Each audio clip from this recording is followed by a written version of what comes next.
Choisis la vie? La peur de l'abandon.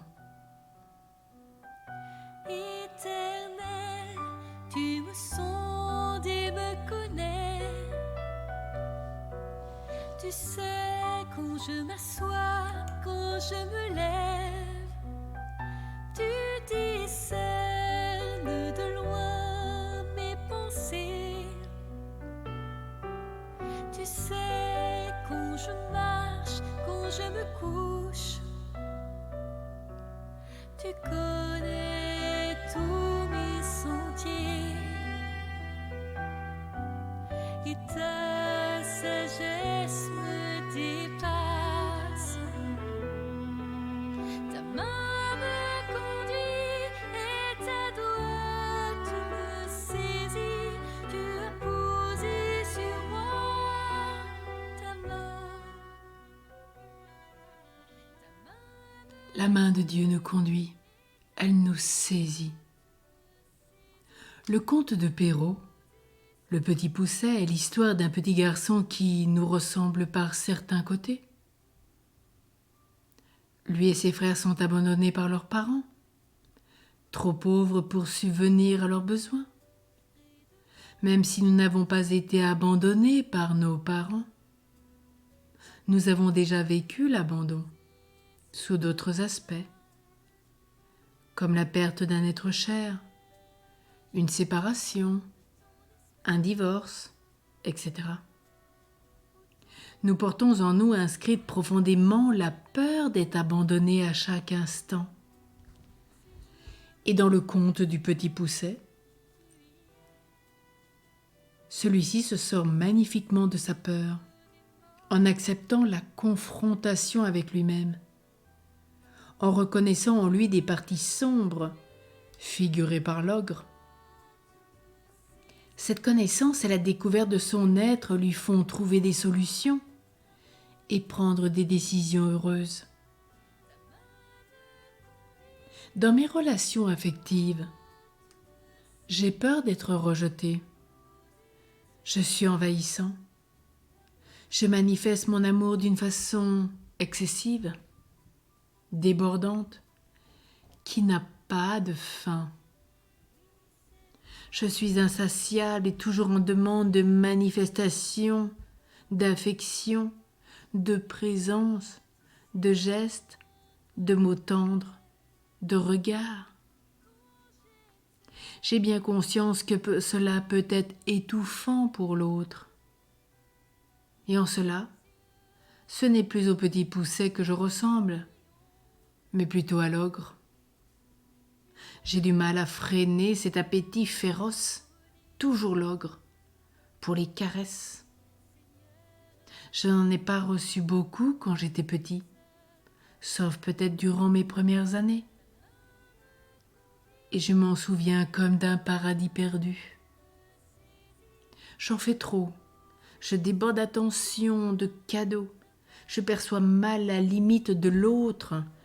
Et longtemps j'ai cru qu'à force de manifestations de ce genre, j'allais réussir à changer son comportement à mon égard et qu'il allait finir par m'aimer.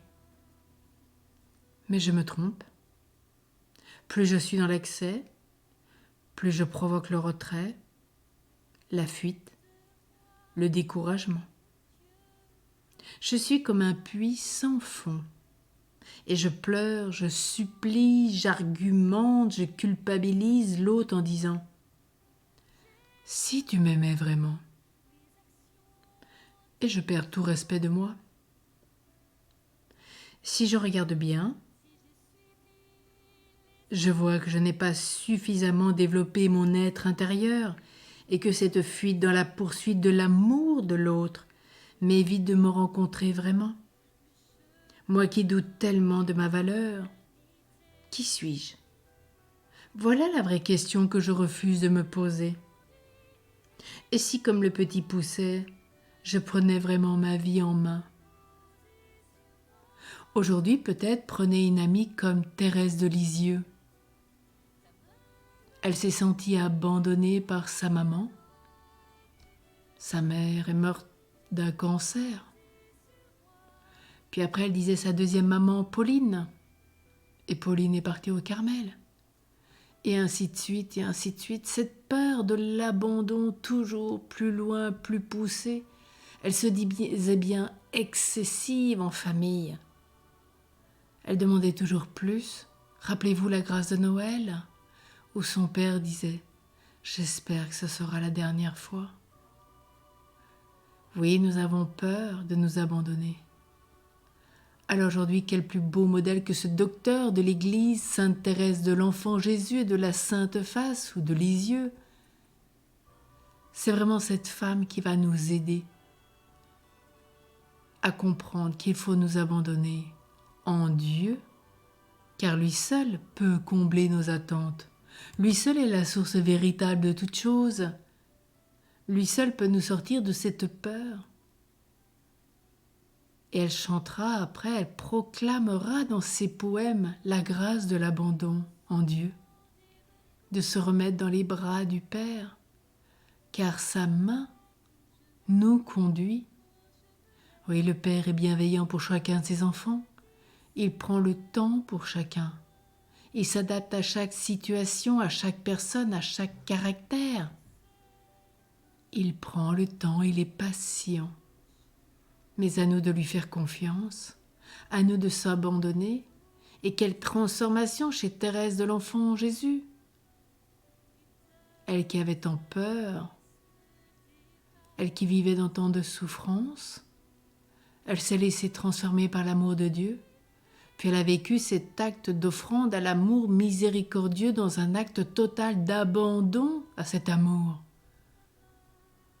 Alors aujourd'hui, demandons à Thérèse qu'elle nous prenne par la main. Tendons notre bras ce matin. Thérèse nous tend le sien. Elle nous aide à faire ce pas de l'abandon, car la main de Dieu est vraiment posée sur nous. C'est bien sa main qui nous conduit, sa droite qui nous saisit. Oui, il pose sur nous sa main, avec délicatesse, avec amour. Il n'impose rien. Il est le Père bienveillant, qui est délicat pour chacun. Il discerne chacune de nos pensées. Il sait ce que nous vivons à chaque instant. Il est avec nous. Il sonde nos reins et nos cœurs. Il nous connaît, c'est-à-dire qu'il naît avec nous. Seul le Père peut discerner et sonder les reins et les cœurs. Seul lui connaît tout. Alors laissons-nous conduire.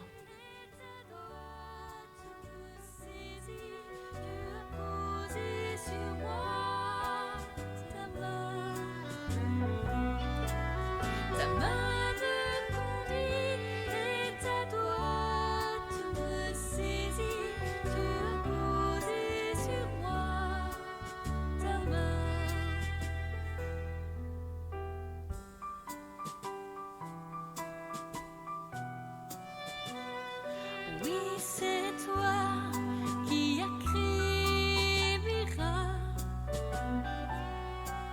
qui m'as tissé au vent.